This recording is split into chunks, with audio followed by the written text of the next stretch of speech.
For many years, audiences who watched Finding Bigfoot saw Ranae Holland as the calm, rational voice of science. She was the person who challenged every eyewitness story, who questioned every sound heard in the woods, and who refused to accept anything without real proof. While others on the show were excited to believe, she made sure emotion did not guide investigation. But when the show ended, something unusual happened. Ranae went silent. She did not argue. She did not defend her views. She simply stepped away. Now, after months of being quiet, she has chosen to speak. And what she reveals is completely different from the skeptic persona the world thought they knew. She explains private events behind the camera, encounters the public never saw, and evidence that changed her understanding of the forests she grew up in. Her purpose is not to convince anyone. Instead, she wants to explain what she learned and why silence can be dangerous. Ranae grew up in the deep forests of the Pacific Northwest. People often assume she was raised on Bigfoot stories or local legends, but her childhood was quiet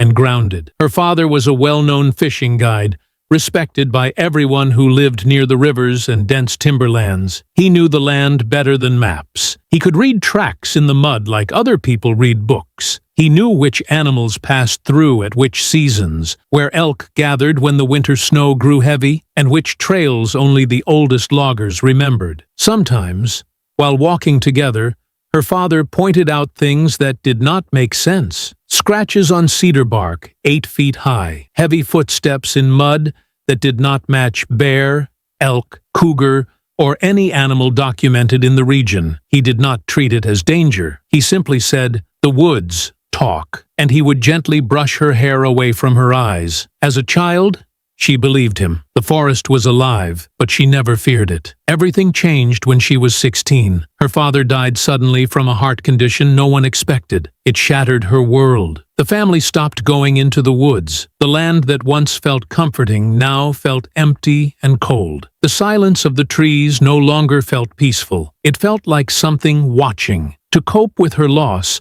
Ranae turned to structure, logic, and science. She immersed herself in books on ecology, biology, and primate anatomy. She pushed herself hard, determined never to be vulnerable to superstition or folklore. In school, classmates noticed she did not joke about Bigfoot or mythical creatures. She considered belief without proof irresponsible. She became known for her strong scientific discipline and her willingness to challenge assumptions. Professors saw her as precise, relentless, and serious. Her research into primate stride mechanics and vocalizations earned early recognition. But when her father's notebooks resurfaced, filled with strange sound recordings, sketches of footprints, and personal notes, she stored them away in her mother's attic. She could not face the past. Science became her shield. It allowed her to keep emotion and uncertainty at a distance. She did not hate people who believed in Bigfoot, but she believed the legend drew attention away from real problems in wildlife conservation. In her mind,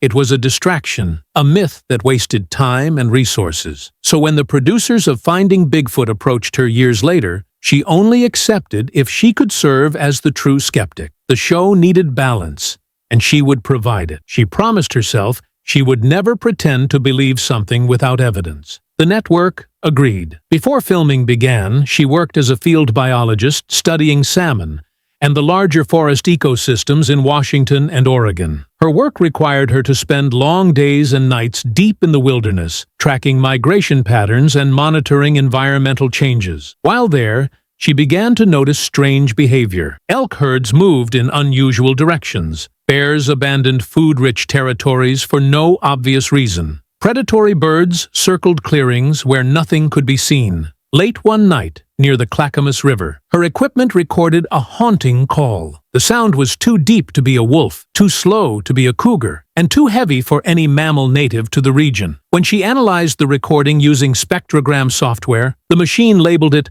unknown mammal. No match. This was not a glitch. It was something not listed in wildlife databases. Her supervisor told her to archive the sound and move on. The instruction did not sound dismissive. It sounded worried. Over the next year, she observed more unexplained changes. Otter dens abandoned with food left untouched. ravens gathering silently over empty clearings, trees stripped of bark far higher than known animals could reach. Hunters described hearing call-and-response sounds echoing across valleys. These were coordinated, rhythmic, almost conversational. None of these witnesses were storytellers. They were people trained to observe reality. One day, a colleague told Ranae about a quiet group of scientists who privately shared unclassified recordings and field data. None of them published their findings. None wanted credit. They feared ridicule, career damage, and loss of funding. Each time Ranae reviewed the data, she felt something uncomfortable rising inside her, something she had buried years ago. The memory of her father pointing to silent tracks and saying, "The woods talk." She pushed the thought away. Then Finding Bigfoot began. The network positioned Ranae as the skeptic. Her job was to provide logic and reasoning next to eyewitness accounts. She agreed, believing she would help correct misinformation. But behind the scenes, she was given a binder full of witness testimonies that the show would never film. These reports came from firefighters, tribal wildlife trackers, park rangers, and even law enforcement officers. These people described tall figures with forward-leaning posture, long strides, and deep amber eyes. These were consistent, detailed, professional observations, not stories told around a campfire. During filming, Ranae often stood in cold, dark forests at night, listening to strange knocks, howls, and calls echoing through the trees. At first, she explained them using known animals, but soon patterns began to emerge, patterns that did not match wolves, coyotes, bears, elk, or mountain lions. Some sounds displayed controlled pitch modulation, something only primates with large chest cavities can produce. She tried to explain them scientifically, but her explanations grew thinner with each experience. One night while filming in Montana, the team detected something on thermal imaging. A tall figure moved parallel to the crew at a steady distance, never hiding, but never drawing close. Its stride length and mid-foot movement did not match human gait. Before anyone could react, producers quietly ordered everyone back to the vehicles. No one discussed it openly. No one reviewed the tape together. Weeks later, the footage simply disappeared from the production archive. The episode aired without any mention of what they saw. This was the first moment Ranae questioned whether skepticism was being used as a protective layer, not for public understanding, but for containment of knowledge. As her time on the show continued, scientists from around the country began reaching out to her privately. They sent her audio files, footprint casts, bone structure analyses, and ecological reports. All of them asked the same request: do not use my name. Some of these researchers later vanished from public view. Their web pages were taken down, their research withdrawn, their funding revoked. Some signed non-disclosure agreements. Others simply left their fields entirely. The silence was no longer based on doubt. It was enforced.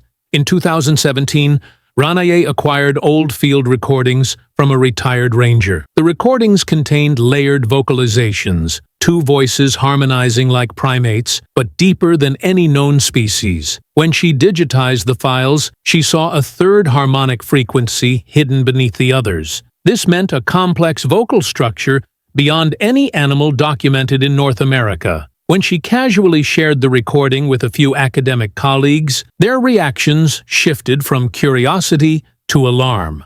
Within days, she received a formal request to surrender the audio under a wildlife privacy regulation she had never heard of. Soon after, the original tapes disappeared from her home without any sign of break-in. Nothing else was touched. A small note was left in place of the recordings. It read, "You have your answer." Years passed. Ranae collected enough stable data to support the possibility of an undiscovered primate species, population distribution, sound patterns, foot morphology, territorial movement, and ecological impact, but she could not publish. Doing so could destroy her credibility. Her career would collapse. Funding would vanish. Universities would distance themselves. She had seen it happen to others. Meanwhile, the show continued filming, always maintaining mystery, never drawing final conclusions. Evidence was shown, then softened. Questions were raised, then diverted. Ambiguity made the show successful. Certainty would have ended it.